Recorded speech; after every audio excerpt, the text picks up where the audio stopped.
नमस्कार दोस्तों, स्वागत है आपका एग्ज़ाम प्रेप सेंसाई पर। अगर आपने केवीएस टायर 2 का एग्ज़ाम दिया है और अब रिज़ल्ट और इंटरव्यू का इंतज़ार कर रहे हैं, तो आज की वीडियो आपके लिए बहुत इम्पॉर्टेंट होने वाली है, क्योंकि आज हम एक ऐसे सवाल की बात करेंगे जो बहुत सारे कैंडिडेट्स के मन में है। अगर इंटरव्यू के लिए 3 गुना कैंडिडेट्स बुलाए जाएंगे, तो क्या इंटरव्यू देने के बाद सबका सिलेक्शन हो जाएगा? तो दोस्तों, इसका जवाब है नहीं।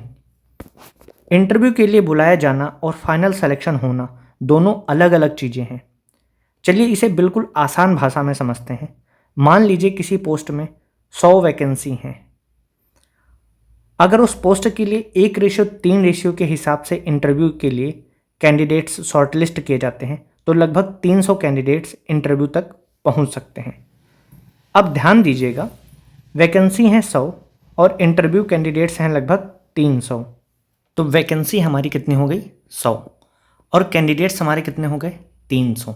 जब वैकेंसी हमारी 100 हैं और कैंडिडेट्स हमारे शॉर्टलिस्ट किए गए हैं 300, इसका मतलब इसमें से 200 कैंडिडेट्स अभी बाहर निकाले जाना है। इसका मतलब यह नहीं है कि 300 में से सभी सेलेक्ट हो जाएंगे। तकरीबन 200 कैंडिडेट्स को बाहर किया जाएगा। फाइनल सिलेक्शन आखिर में उपलब्ध वैकेंसीज और पूरी सिलेक्शन प्रोसेस के आधार पर होता है। यानी आसान भाषा में अगर समझें तो इंटरव्यू तक पहुंचना और सिलेक्शन की गारंटी ऐसा बिल्कुल नहीं है। अब सवाल आता है कि इंटरव्यू के बाद आखिर कितने कैंडिडेट्स बाहर हो सकते हैं। अगर उदाहरण के तौर पर हम देखें 100 वैकेंसीज हैं और 300 कैंडिडेट्स इंटरव्यू में पहुंच रहे हैं, तो लगभग 200 कैंडिडेट्स जो है फ़िलहाल फाइनल से बाहर हो जाएंगे, जिनको फाइनल में जगह नहीं मिल पाएगी। लेकिन यहाँ एक बहुत ज़रूरी बात है, इसे बिल्कुल फिक्स्ड नंबर मत समझिएगा। किसी कैंडिडेट का फाइनल सिलेक्शन होगा, यह सिर्फ इंटरव्यू के मार्क्स से तय नहीं होता है। टायर 2 और इंटरव्यू दोनों का वेटेज फाइनल मेरिट में शामिल होता है। तो केवीएस रिक्रूटमेंट नोटिफिकेशन के अनुसार इंटरव्यू वाली पोस्ट में फाइनल मेरिट के लिए टायर 2 के जो है 85% मार्क्स, 85% हमारे टायर 2 के हो जाते हैं और 15% मार्क्स हमारे इंटरव्यू के मार्क्स हो जाते हैं। 85% और 15%, ये हमारा हो गया टायर 2 और ये हमारा हो गया इंटरव्यू के। इन दोनों का वेटेज मिला के आपका जो है फाइनल मेरिट बनाई जाएगी। इसका मतलब क्या हुआ? मान लीजिए 2 कैंडिडेट्स इंटरव्यू तक पहुंचे। एक कैंडिडेट के टायर 2 में मार्क्स काफ़ी अच्छे हैं और दूसरे कैंडिडेट के टायर 2 मार्क्स थोड़े से कम हैं, लेकिन इंटरव्यू में उसने अच्छा परफॉर्म किया। तो फाइनल मेरिट बनाते समय दोनों के टायर 2 और इंटरव्यू परफॉर्मेंस को देखा जाएगा। इसलिए इंटरव्यू को सिर्फ एक फॉर्मल प्रोसेस समझना बिल्कुल गलत बात है। अब यहाँ एक और इम्पोर्टेंट सवाल आता है, क्या इंटरव्यू में कम मार्क्स आने पर कैंडिडेट्स बाहर हो सकता है? देखिए, फाइनल सिलेक्शन आपकी ओवरऑल मेरिट पर डिपेंड करता है और ओवरऑल वैकेंसीज पे डिपेंड करता है। अगर आपके टायर 2 में फुल मार्क्स होते हैं और इंटरव्यू में थोड़ा सा मार्क्स कम हो जाते हैं, फिर भी कहीं ना कहीं आपका चांस रहेगा सिलेक्शन होने का। तो आपको ये समझना होगा कि जो केवीएस में सिलेक्शन होगा सिर्फ इंटरव्यू या सिर्फ टायर 2 के बेसिस पे नहीं होगा। दोनों का वेटेज मिला के आपके जो है फाइनल मेरिट बनती है और उसमें भी 85% आपका टायर 2 का वेटेज होता है, सिर्फ 15% आपके इंटरव्यू का वेटेज होता है।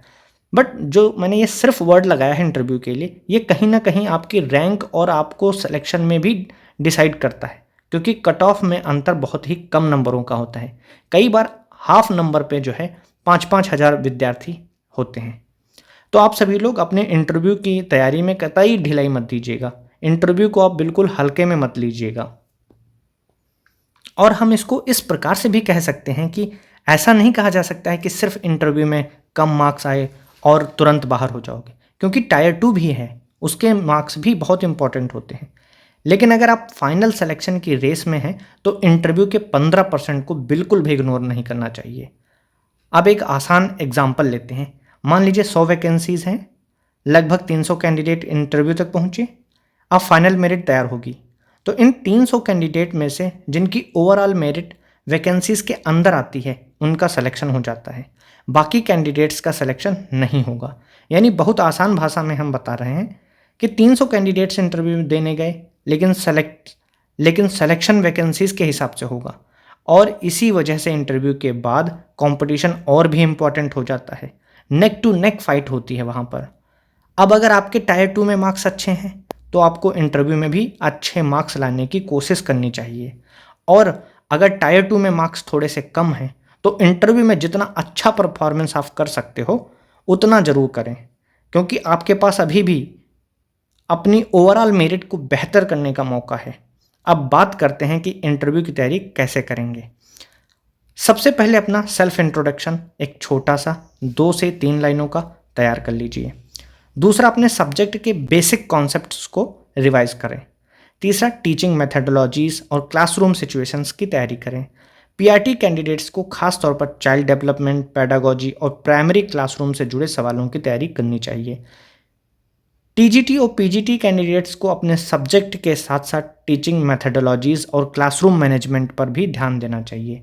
और सबसे ज़रूरी बात है, केवीएस के बारे में बेसिक इन्फॉर्मेशन ज़रूर पढ़कर जाएं। जैसे केवीएस का उद्देश्य क्या है, टीचर का रोल क्या है, क्लासरूम में अलग अलग बच्चों को कैसे हैंडल करेंगे और नई शिक्षा नीति से जुड़े बेसिक पॉइंट्स क्या हैं।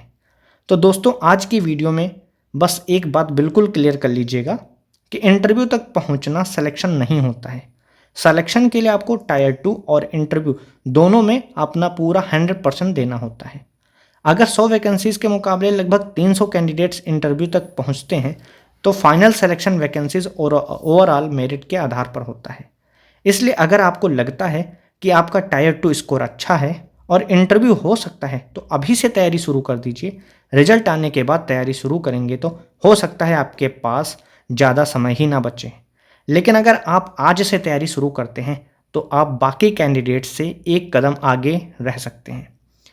और दोस्तों, अगर आप चाहते हैं कि मैं अगली वीडियो में केवीएस, पीआरटी, टीजीटी और पीजीटी के लिए 30 सबसे ज़्यादा पूछे जाने वाले इंटरव्यू क्वेश्चंस और उनके आसान आंसर्स लेकर आऊँ, तो कमेंट में लिखिएगा 30 क्वेश्चंस। वीडियो पसंद आए तो लाइक ज़रूर करें, अपने केवीएस वाले दोस्तों के साथ शेयर करें और एग्ज़ाम प्रेप सनसाई को सब्सक्राइब करना बिल्कुल मत भूलिए। मिलते हैं अगली वीडियो में। जय हिंद।